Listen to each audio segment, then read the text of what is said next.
All right. So Sheila, you are our illustrious CEO. And I want to thank you for being on today. We're just gonna do a quick video. This is totally impromptu about who we are, um, what we do, and why we do it the way we do it. Yeah, Sounds great. that's Thanks it. for putting it together. Do you have anything you want to share with our audience here before we get going? Thank you for just tuning in and being with us. Okay. So we are the Moksha group, and Moksha is a Sanskrit word. It means to be awake, and we are a culture shaping company. We started in 2012. It was the sort of the brainchild of Sheila and I. I came from corporate America. I was a director of organizational development and also a vice president of HR. Got totally burned out and decided that I needed to do something different with my life. And that's when I met Sheila, and we started this beautiful company called the Moksha Institute. We've been lucky to be to work with many of the top companies in the world, doing culture shaping work in a different way. And I want to describe a little bit about why we do it in a different way. So we all know that the world is going through a tremendous amount of change, and most people that we speak to, they just don't know what to do about it.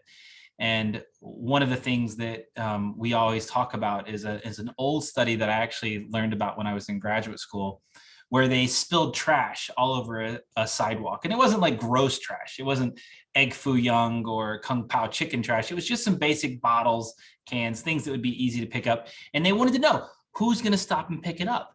And they thought, well, maybe if you're old, you'll stop and pick it up. Or some people thought, well, maybe if you're young, you'll stop and pick it up. Or if you're homeless, or if you're a Democrat. There are many different ethnographic variables they wanted to look at. But the number one predictor of whether someone stopped that day to pick up the trash turned out to be mood. Really think about that. So like if you're on a really shitty day, you just kick the trash out of the way. But if you're having a really good day, right? Like the bluebird's on your shoulder, everything's going great. You're like, yeah, it's a good day. You stop and you pick up the trash. And this is really, really important, because when we think about our world, most people, when they go to work, right, when they come home, they don't want to do anything except just relax. They want to check out. They want to veg out. Why? Because they're exhausted. They're tired. The average American, I think, spends almost 13 years of their life in front of a screen. And so why is that? In so many ways, we're just trying to cope. Because 75% of Americans say they're disengaged at work. There was a great poll from USA Today where they asked how many people actually look forward to going to work, and less than 20% of people surveyed said that they enjoy work. It's the number one source of stress in people's lives.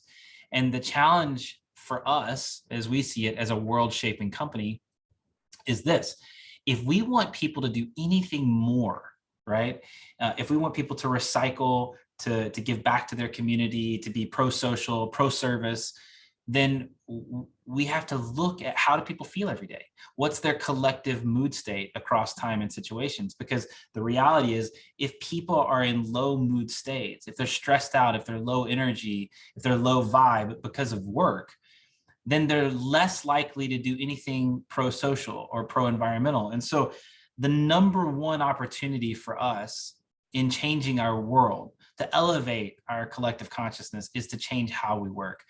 And so when we thought about how to do that, really, there's a lot of different avenues, but the most powerful predictor of human behavior is culture. And I can speak to this because I come from the South. You can see that Southern culture is very, very different than Northern culture. I mean, you can look across the world and see the impact of culture and how it can completely shape our ideology. And when it comes to work, it's a really big impact. And so we at the Moksha Group, we're a culture shaping firm, and we are one of the only firms in the world that specialize in culture exclusively, right? There's 100 different management consultancies that do all kinds of things, right? We are focusing on one, because we think it's the most powerful predictor of long-term performance and also human flourishing. And let me explain a little bit more about that. When you look at culture over time, what you find is that culture in general drives 50% of operating profit across time and situations. When you hold all other variables constant and you look at what is the impact of structure, of behavioral performance management programs, things like, your classic 9-box succession grids, all of that stuff, what you find is that you will find no factor more important than culture. And so a critical factor for us is, where does it come from? And let me just show you one other chart before I move too far. This is a great chart from Tony Schwartz at the Energy Project. And basically, he looks at organizational health. And when you look at organizational health and all of the different factors that affect it, from performance management practices or skill building, things like policies, or even the facilities that you're in, you can break it down into 4 buckets, right? What are the behaviors of people showing up every day? What are the structures in place, from policies, facilities, to technology, to even the resources that you have? And also, what is the mindset of people coming into work every day, and what is the overall shared beliefs and norms, with the things that we might call culture? The interesting thing to look at when you look at this model is that over half of the model is completely invisible. And we find a lot of people will focus in the visible space, right? They'll focus on, you'll have management consultants that come in and work with behavior, and they'll talk about your mission, vision, and values, things like operating principles, things like leadership behaviors. That's visible. You'll have people that come in and focus on your environment and your structure and your policies. That's very visible. And not a whole lot of people play in the invisible space, because you don't know how to change it. You don't know how to affect it. It's not an easy thing to measure or even see. However, culture is largely translated and transmitted in nonverbal, invisible ways, right? It's through your mindsets. It's through energy. It's through non-verbal communication. So if your boss comes in at 7 a.m., you tend to have a 7 a.m. culture. If your boss wears a sweater vest every day, you tend to have a sweater vest culture. And so one of the most famous researchers in this space, and probably the most successful culture change agent of our time, was Dr. Larry Sinn, who's really the father of culture work, or the grandfather of culture work. And he's famous for saying that when you study culture deeply, you find that culture is a shadow of leadership. And so this now begs a very interesting question, which is, if culture is a shadow of leadership, how do we change it? And we know from our work that if you want to shape culture, you can do it, but it requires personal leadership transformation at its core. In other words, you have to get leaders into a place where they want to change, right? It can't be a forced thing. It has to be something that they really want to do. And what we know about great leadership is it's less about skills and knowledge, and it's more about emotional regulation. It's more about resiliency. It's more about can you stay calm in the fire of work? Can you be present? Can you be mindful? And these are skills that people are capable of learning. It's just that we don't teach them. You're not going to go to a management training course on optimism or resiliency. They're starting to come in. We're seeing now the Center for Creative Leadership is starting to do way more things with mindfulness. And Sheila and I, we started doing this work in 2012. And so we've been a leader in this space for a long time now, and because we know how powerful it can be. And so this is what we do. We partner with companies to create more conscious workplace cultures, more positivity at work, more human flourishing, deeper community, and higher performance. And that's why we named our company Moksha. It means to be awake. And we're really passionate about unlocking human potential so that people can flourish in life and work. And this is a really big shift. There's a major paradigm shift coming that's been coming for a while.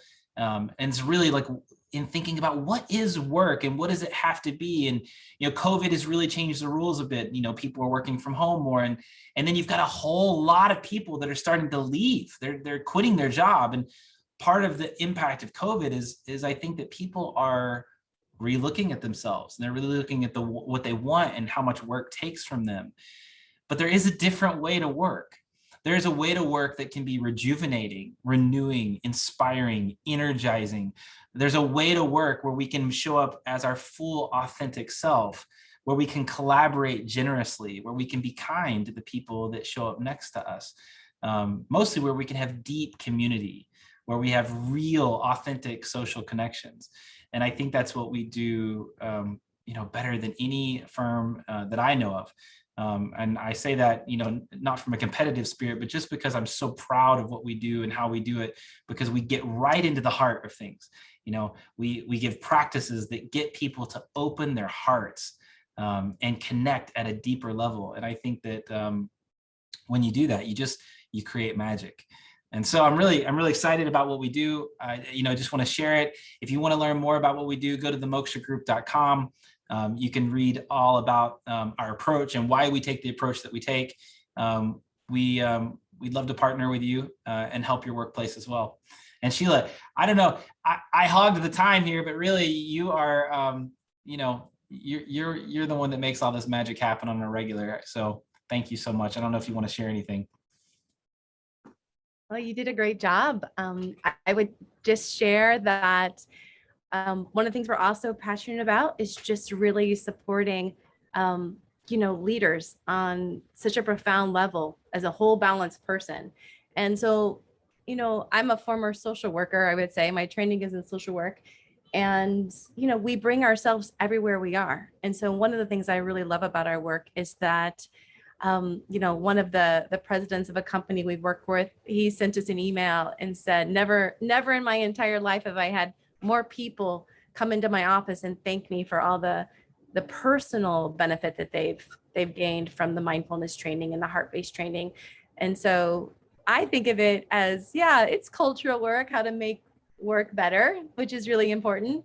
But it's also about just making ourselves as humans better, how to communicate better, how to, I think most human beings know how they want to show up in the world. We know what people expect of us and what we expect of ourselves.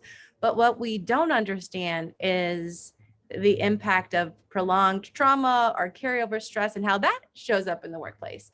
Yeah, for sure. And I think we have such a really beautiful team of people who understand trauma, who understand mindfulness, who understand resiliency. And so what we do is go very deep in helping people understand their nervous systems, the collective nervous system of the team, and how to bring all that together to create a place where people feel safe, successful, and they feel like they belong, which are the 3 core needs of every human being. And that's one little tip I'll leave you with. If you're ever stressed or anyone on your team is stressed, it's usually because they don't feel safe. They want something they're trying to strive to achieve and something's getting in the way of that. Usually it's a cross-functional partner. And then third, it's like they're left off of an email or they're not invited to something because, in our base DNA, through our ancestral evolution, survival was linked to our belonging and connect. And so there's a lot more little tips that we can share along the way. Please check us out and connect with our Raise the Vibe series. We really wanted to give back to our community. We're doing free workshops every month. This is totally for free. We're all about just like raising the vibe, raising the collective consciousness. We're doing this every month. Tomorrow, I think we have one tomorrow, which is all about how to get into flow states with Dan Marston is going to be leading that. He's a senior partner with us. So please check that out. And then we have some good ones on neuroscience of communication and neuroscience of change. And so I really love that kind of science heart connection. Let's explain what the brain needs to behave and act in a certain way. And then let's give the practices to help the brain operate in that way. Yeah. And, if you're interested in any executive coaching, this is one of the things that we do very well because we take a holistic approach to it. We have an integral coaching model, which means that we work at the level of the body, the mind, the heart, the spirit. So it's full human being, right? Not just like this itty bitty part that you give to work every day. We really focus on the whole human being and how to get you in alignment with your best self so that you can show up in the world more vibrant and more alive. Thanks, Ryan. Thank you, Sheila. I so love you, and I'm so glad to be your husband and your partner in this work. All right.